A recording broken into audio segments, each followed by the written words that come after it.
Amnesty International is deeply alarmed by the lethal and target violence on offices. Amnesty international کو پاکستان کے اندر انتخابی امیدواروں، سیاسی جماعتوں کے دفاتر، رہائش گاہوں اور انتخابی ریلیوں پر مہلک اور ہدف بنا کر کیے گئے تشدد کے واقعات پر گہری تشویش ہے، خاص طور پر بلوچستان اور کے پی میں۔ آج بلوچستان میں 2 مہلک حملے ہوئے جس میں کم از کم 24 ہلاکتیں ہوئی ہیں۔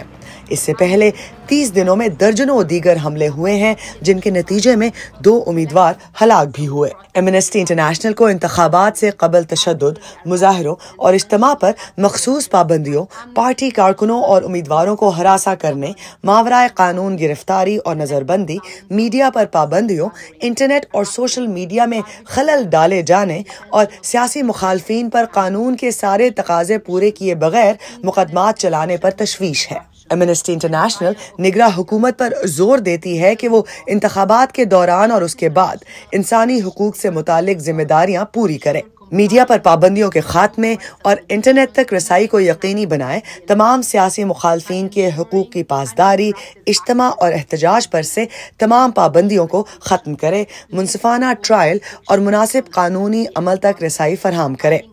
تمام مخالفین کے حق کا احترام کیا جائے اور سیاسی کارکنوں اور امیدواروں پر ٹارگٹ حملوں کی تحقیقات کی جائے اور اس کے ذمہ داروں کو جواب دہ ٹھہرایا جائے